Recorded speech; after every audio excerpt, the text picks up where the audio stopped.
Hey YouTube. I wanted to talk about something that kind of gets missed a lot as far as when you're riding.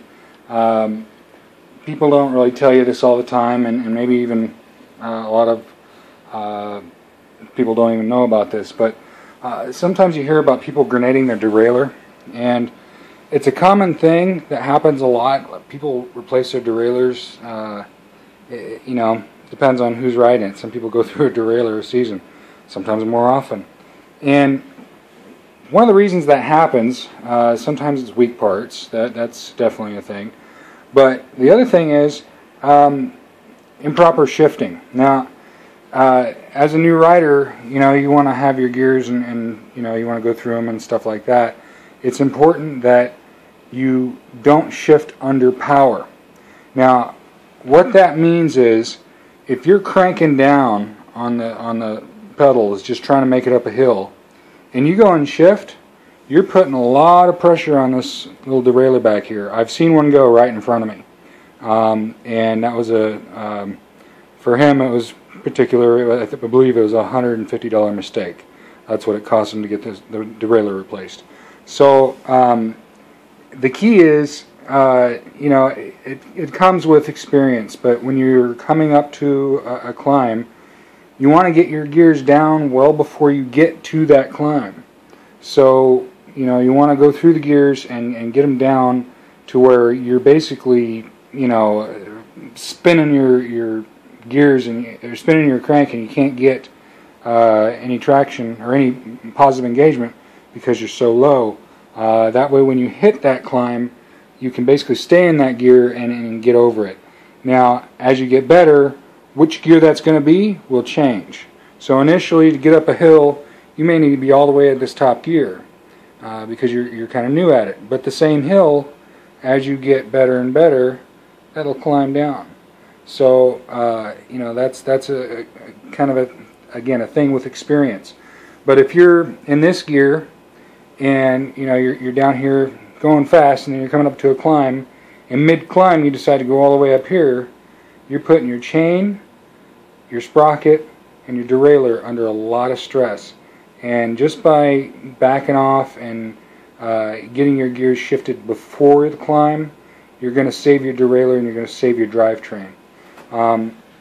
It's one of the reasons I've had my drivetrain, my chain, like I said, I just got this replaced. They put a little gauge on it and see how stretched it is, and I've been checking it for quite some time, and they recently said, okay, it's finally time to do it. Same sprocket, same derailleur up front. It's knowing that not to shift under power.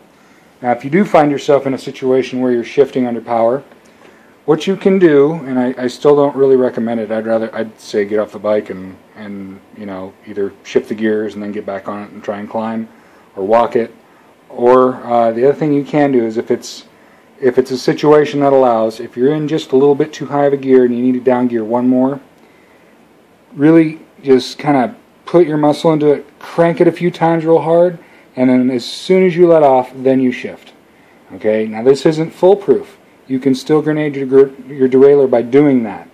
But if you must change your gear under power, put a lot of power into it, and then you have to keep your power going. You have to keep the crank going, otherwise it won't shift. But just put less power. So it's like hitting the throttle on your car and then letting off a little bit to change gears. Kind of the same thing. You still want that motor to spin, but you don't want it spinning hard. If you have your motor spinning hard and you push the clutch in, your RPMs jump way up. You don't want to do that. You want to let off and let that motor slow down. And same with your pedaling. You want to push real hard and then let off a little bit to shift. Again, it's a lot better to be in the right gear to begin with. And again, that takes time. There's one other thing I wanted to show you, and it has to do. I'm going to do something here because I'm doing it like this. I don't recommend shifting gears while pedaling, but kind of the situation dictates here. There's a thing called cross chaining, and you don't want to do that. And basically what that is if you're pedaling, you got it in the big chain ring here, and you got it up here. Sorry, I probably should have had a helper on this one, but what you don't want to do is get your chain on the opposite rings, okay? Let's see, I've got the big ring here, and I've got the big ring here. That's kind of a no-no. If you look at it, you've got the chain going from one side of the drivetrain all the way to the other. Now, if you're running a 2x10 or a 1x10, it's not as big of a deal, but if you got a 3x10, you don't want to do this cross-chaining bit.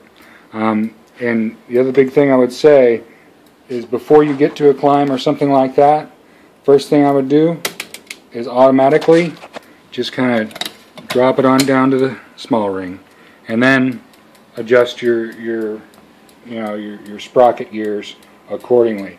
But in a climb, you know you're probably going to need to be in your smallest gear to begin with. You definitely don't want to shift under power with this on your crank. That's a big no-no. You're going to lose your chain. You'll drop it. I've seen people end up with their chains wound up in their in their tire and stuff like that, and in their suspension. You don't want to shift under power with your front derailleur. That's definitely a no-no. Go in either direction. You can really strip your sprocket and really stretch your chain. These are things that I didn't really, no one told me about when I got into biking. It was something that I had to figure out myself and kind of look into. But you want to keep your chain generally on the same side of the drivetrain. So if you're in the big gear up and back, you want to be in the small gear in front.